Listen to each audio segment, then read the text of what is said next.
లంచం తీసుకుంటూ చిక్కితే 60 రోజులు జైల్లోనే అట. ఆదాయానికి మించి కూడబెట్టిన ఆస్తులు కూడా జప్తు చేస్తారట. అవినీతి అధికారులకు చుక్కలు చూపిస్తున్న ఏసీబీ. ముందస్తు బెయిల్కు అవకాశం లేదు. 22 మంది అధికారులు ఇప్పటికీ జైలుకే పరిమితం. బెయిల్ దొరక్క నెల రోజులుగా చెంచల్గూడ జైల్లోనే కాళేశ్వరం ఈఎన్సీ మురళీధర్రావు. ఎంతటి వారైనా 2 నెలలు జైల్లో రిమాండ్ పక్కా. ఇది చట్టం అట్లున్నది. ఏసీబీ మధ్య చాలా దూకుడుగానే పనిచేస్తున్నది. కానీ నేనేమంటున్నా అంటే, దొరికినోడు దొంగ, దొరకనోడు వాడు దొరలకే తిరుగుతున్నాడు కదా.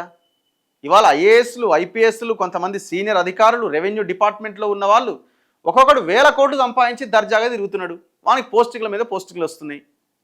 మరి వాళ్ళ మీద ఎవడు రైడ్ చేయాలి? వాడు ఆదాయానికి మించి ఆస్తులు కూడబెట్టి వాడు తనకున్న ఇన్ఫ్లుయెన్స్తో చట్టాలను తనకు అనుకూలంగా మార్చుకొని లూప్ హోల్స్ని పట్టుకొని వాడు బయటపడుతున్నాడు కదా, రాజకీయ నాయకుల్ని పట్టుకొని. మరి వాడి సంగతి ఏంది? ఇప్పుడు మీరు పట్టుకున్న వాళ్ళంతా 20,000 తీసుకొని 10,000 తీసుకొని చిన్న ఎంప్లాయీస్ వాళ్ళంతా వాళ్ళు చేసింది రైట్ అనట్లే, తప్పే. కానీ 1,000 కోట్ల రూపాయలని 100 కోట్ల రూపాయలని సంపాదించుకున్న ఆ దొంగలని ఎవడు పట్టుకోవాలా చెప్పండి ఒక్కసారి. మేము మచ్చుకొని పేర్లు చెప్తాం. వాళ్ళ ఆస్తుల సంగతి ఏంది? అవుట్ సోర్సింగ్ ఎంప్లాయీస్ కింద వచ్చి 1,000 కోట్లు సంపాదించిన దొంగలు ఉన్నారు కదా, వాళ్ళ ఆస్తుల సంగతి ఏంది? ఒక్కసారి పాపం ఆ ఎంప్లాయీ ఏసీబీలో దొరికితే కథమే. ఇక ఆ పోస్టింగ్ రావడం కానీ ఇంకోటికి నరకమే. ఇక అది వానికాలు వీనికాలు పట్టుకుంటే ఒక 2 ఏళ్ల తర్వాత 2 years వరకు అయితే నో పోస్టింగ్. 2 years వరకు అయితే ఎంతటి వారికైనా నో పోస్టింగ్. ఇక ఆఫ్టర్ 2 years తర్వాతనే ఏమన్నా ఆలోచించాలి. వాళ్ళని వీళ్ళని పట్టుకుంటే ఏమన్నా అవకాశం. లంచం తీసుకుంటూ పట్టుబడ్డ ఆదాయానికి మించి ఆస్తులు కూడబెట్టిన అవినీతి అధికారులకు ఏసీబీ చుక్కలు చూపిస్తున్నది. అవినీతి నిరోధక చట్టం కింద 2 నెలల నుంచి 3 నెలల పాటు జైల్లోనే ఉంచుతున్నది. ఆదాయానికి మించి ఆస్తులు కూడబెట్టిన కేసుల్లో 100 కోట్ల విలువ చేసే అక్రమాస్తులను స్వాధీనం చేసుకుంటున్నది. అవినీతితో సంపాదించిన ఆస్తులను జప్తు చేస్తున్నది.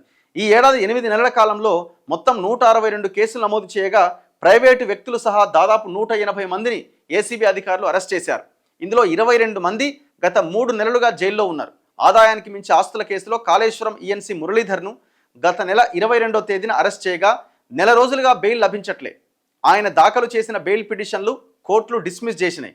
మరో ఈఎన్సీ హరిరామ్ను ఏప్రిల్ 26వ తేదీన అరెస్ట్ చేయగా 52 రోజుల పాటు జైల్లోనే ఉన్నాడు.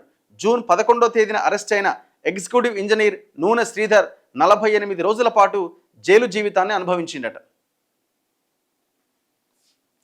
ఓన్లీ జైలు జీవితమే సరిపోదండి, వాడి ఆస్తులు జప్తు చేయాలి. వాడి ఆస్తులు జప్తు చేసినప్పుడే రాష్ట్ర ప్రభుత్వ ఖజానాలోకి ఏమైనా డబ్బులు వస్తే దోపిడీ చేసిన సొమ్ము వెనక్కి వచ్చినట్టుగా భావిస్తాం.